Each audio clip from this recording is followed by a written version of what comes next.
Recently, Ray Dalio published a piece titled, "Are We in a Stock Market Bubble?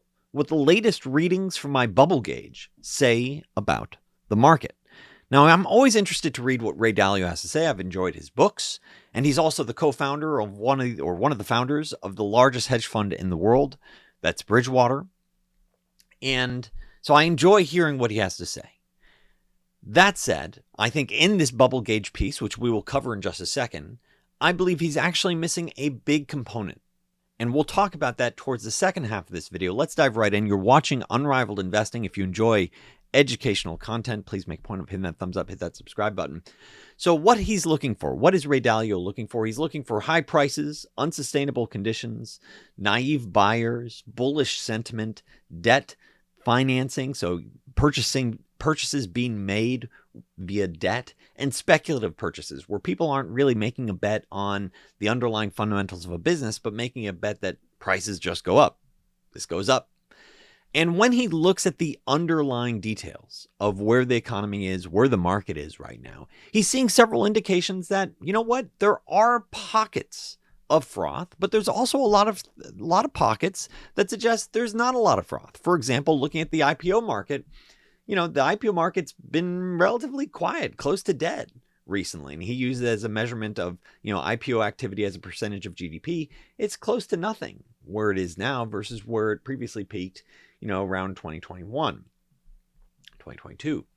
And looking at household margin debt, yes, you did see this huge run up leading into the 2022 decline. But once again, you're not seeing it spike again. You saw it previously spike around 2007, 1999, 2000. But you're not seeing it spike again. If anything, it's pulled back. And so these two metrics, part of his bubble gauge, suggest no, not really. Looking at AI, yes, there's a lot of excitement. A lot of companies are calling out AI. I personally think AI will be revolutionary. I talk about the free tools that are available at AI Ticker Chat, as well as the premium tools that are also available if you want to have AI analyze stocks. So you can check out the link below. First month is free. And so, yes, I think AI is revolutionary, and this is a big development, and there are a lot of people talking about it. But when you look at the Magnificent Seven or the Mag 7, he's saying, look, the valuations aren't, crazy. In some cases, they might be even fair or cheap. And he talks about Alphabet or Meta potentially being on the cheaper side, and something like Tesla being closer to the frothy side, which, I've actually done a fairly recent video talking about Tesla's results, saying, look, based on their results, the stock price should not be where it is. They really need to have significant reacceleration in order to justify their current stock price. Same thing with Apple. Looking at, the bubble gauge in total, the bubble gauge previously, was showing near record indications. If you were to look backwards at the, 1929 peak before the Great Depression, if you were to look at the dot-com bubble, also, at near the high for this bubble gauge, looking at these various different indicators that he was looking at. But now he's saying, yes, you previously had this in 2021, 2022, but yeah, you've had some rebound, but it's not particularly bubbly today. And those are his words, that this isn't alarming territory where we are, in other words. Now, I personally think that he's mistaken on a key aspect here where he's sort of missing a bigger picture. And so let me talk about that in just 1 second. First of all, in full disclosure, this is not financial advice. Also, recently an Unrivaled Investing subscriber posted in our exclusive Discord that, and this is a direct quote, "I've recently paid my second annual subscription and couldn't be happier. I've profited enough already to cover the next 20 years of subscriptions." It's not hyperbole. I actually did the math. That's a direct quote. Come check it out at unrivaledinvesting.com. There's also educational videos that were designed that I made based on my own experience working on Wall Street, whether or not as a sell side or multi-billion-dollar hedge fund, where it's designed to say, hey, what would I have wanted to know when I first started out? And so that's, thinking about how to value stocks or how to read financial statements.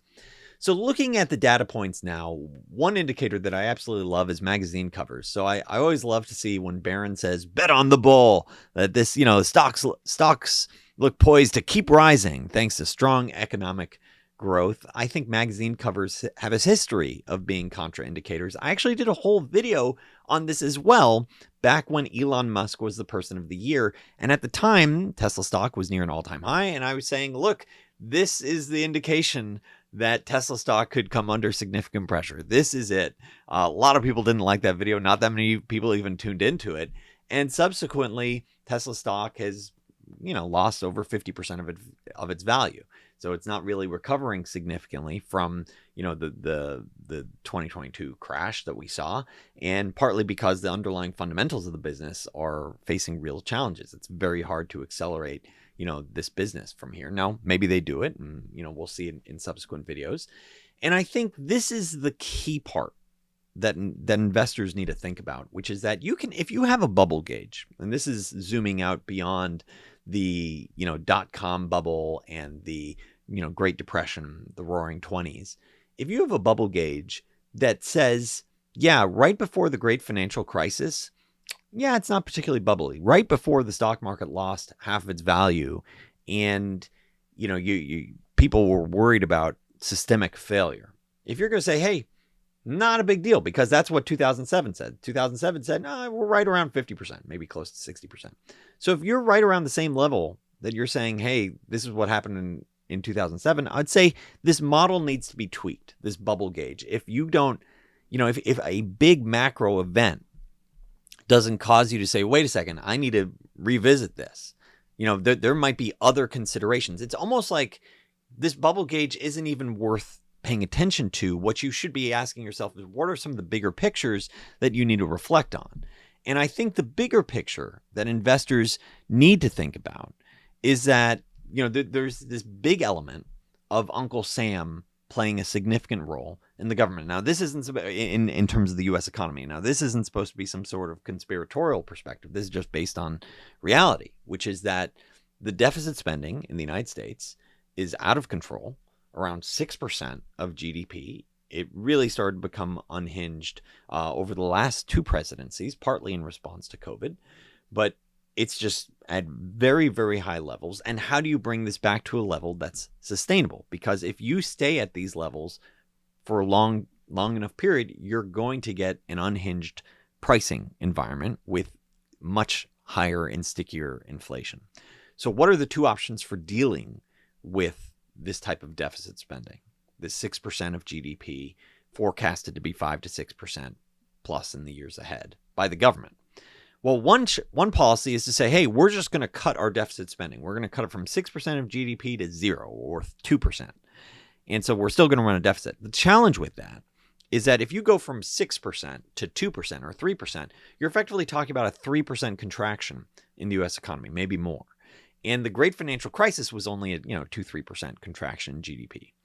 So that would be a huge hit to GDP in terms of the impact that you're looking at. So I would expect you would see stocks really take it on the chin. And part of the reason why you haven't seen that is because so far deficit prudent spending hasn't been something that's on the agenda. That's not even in the general zeitgeist right now for people to be thinking about. It's not even something any political party is really embracing wholeheartedly, just not being talked about. So that's one possibility. Another possibility is that effectively the money printers go burr, or they just have to keep, issuing lots and lots of debt in the future. And the reason why I'm making the joke about money printers go burr, what I'm really saying is that the next time there's a recession could happen. Unemployment recently ticked up from 3.7 to 3.9%. You see that unemployment rate, let's say, tick higher. Let's say you get to a point where unemployment goes to 4 or 5%, while the U.S. is already running a 6% deficit. Now you're starting to talk about real problems potentially, because usually deficits really start exploding when you're already in a recession. So if you start at a 6% deficit, 6% deficit as a percent of GDP, as you head into a potential recession, then you once again have this huge uptick in deficit spending. So that's the concern. And I think that's part of the reason why you've seen things like Bitcoin, you've seen things like gold rally recently, is this perception that, wait a second, they're not choosing, option A, which is, tough medicine and cut deficit spending. There's a good chance that you have this second scenario where the deficits really go crazy and you have another uptick in inflation at some point, in the next couple of years. And maybe that results in much higher gold prices or much higher, inflation or people saying, hey, I don't want to own dollars, I'd rather own Bitcoin and things like that. I personally don't own Bitcoin.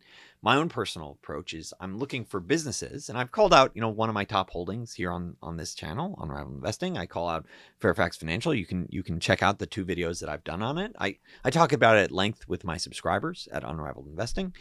But, if I'm not going to own the commodity itself, I can own businesses that broadly have handled inflation over time and can ideally pass it on to their customers. And so with insurance premiums, each year you go, okay, well, what's our new assessment for what the inflation rate might be? And then we say, hey, what's the correct pricing that we're willing to do? And oh, by the way, we're no longer willing to insure this risk unless the pricing reflects it. And so then they say, hey, this is our new pricing, take it or leave it. And so I want to own businesses that ultimately will pass that on to their customers. So I hope this video has been helpful for you. Talking about Ray Dalio, talking about the bubble gauge. I think he's looking at several components that suggest there are pockets of froth, but not necessarily overwhelming. And why I think that perspective, especially through the lens of 2007, can miss a much bigger picture. So that way you don't just want to look at it at some sort of bubble gauge. You want to see what sort of the slow moving picture that's in the background that's worth paying attention to. And I think in this case, it's being aware of U.S. deficit spending and how is that going to play out over time? Is that going to play out in much higher deficits in the future in response to some recession? Or is that going to play out with, maybe, a very harsh economic, contraction in the future as they pull back deficits? Or is there some sort of third door where it's like, hey, there's this AI revolution, productivity goes bananas. I hope that's the case. And therefore, these deficit spending, sort of pales in comparison to the underlying economic growth.